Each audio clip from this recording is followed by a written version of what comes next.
A minor to D minor to E sequence.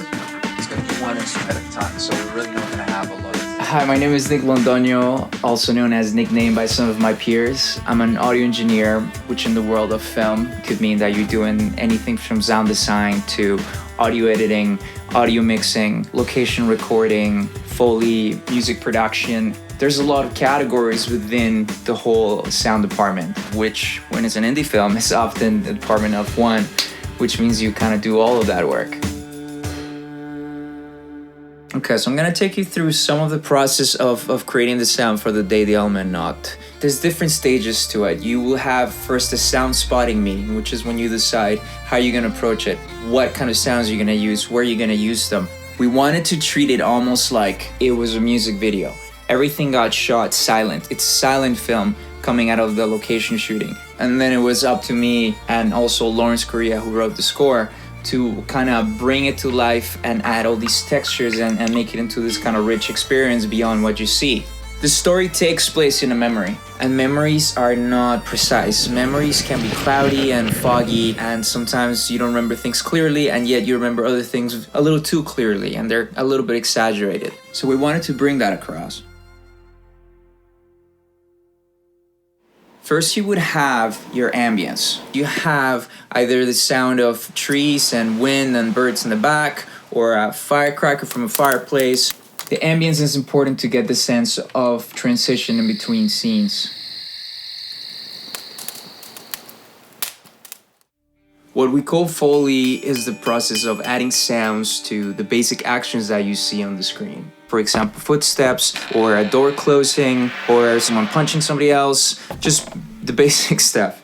Sometimes you have to create a lot of the sounds yourself, literally do them with your own mouth and your own hands. So when the kid's praying, for example, I actually had to grab a mic, whisper nonsense, and there's no words there. Which, like most things, sounds ridiculous by itself, but it works in the context of the film, or at least you would hope so. Little things like the sound of flies flying around. Sound effects are sounds that you add to exaggerate things that are happening on screen.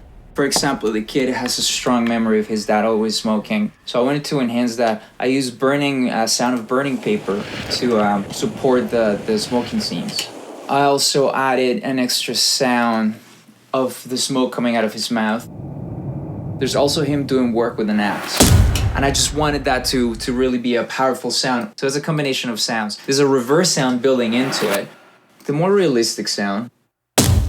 And then I added this very explosive sound. Then you get all three of them.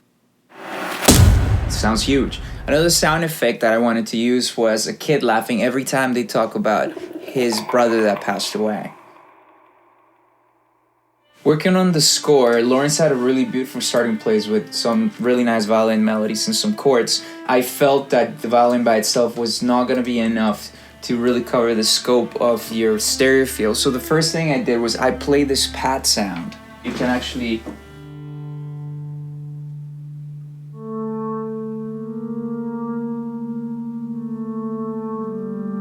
So I play that throughout the film, and it just enhances the whole emotional experience. The story has this sense of going back and revisiting something that's in the back of your head. So I wanted to experiment with some backward sounds. I played this acoustic guitar part, and then what I did is I reversed it. So you have the violin by itself, and then I added some strings.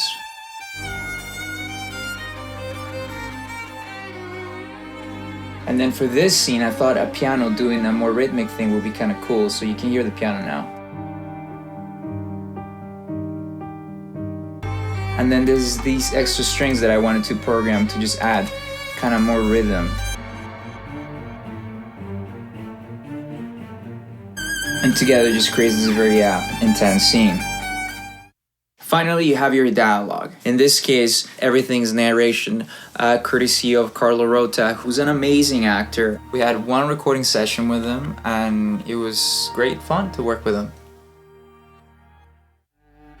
Once you have all these elements ready, you get to the mixing stage where you're gonna put everything together. Everything you've done so far was almost like putting the pieces of the puzzle, and then the mix is when you put the puzzle together.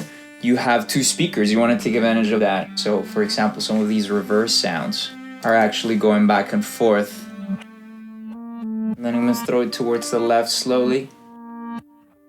That wasn't very slow, but you get the idea.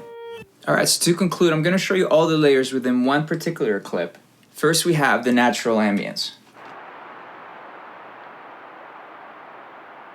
Then we get into a different level of ambience to create a certain kind of sonic fog.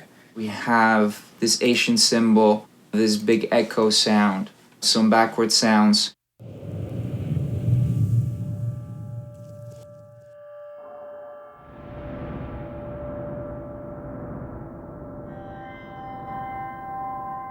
Then you have Foley.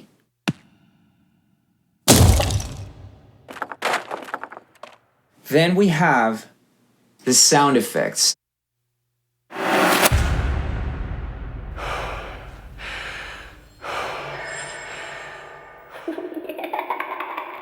And then we get to the music. Okay, so you have the violin by itself. Then you can hear the strings.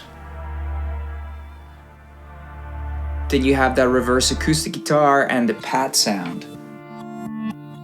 And then last but not least, you have Carlos' voice. This side of sanity. My older brother, Keb, was born 5 years before me. So when you add all of it, it sounds like this.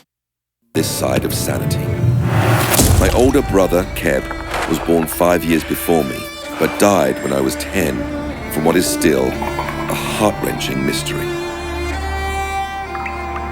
So there you have it. It's a lot of fun. It's a lot of work. There's a lot of attention to detail if you want it to really work well. But ultimately, you want to treat it almost like it's a piece of music. It has to be stimulating. It has to be something that's pleasing to the ears, and that it would almost still be enjoyable without visuals. Hopefully, you walk away with a better idea of what sound designing is all about, and how much fun it can be. Thanks very much.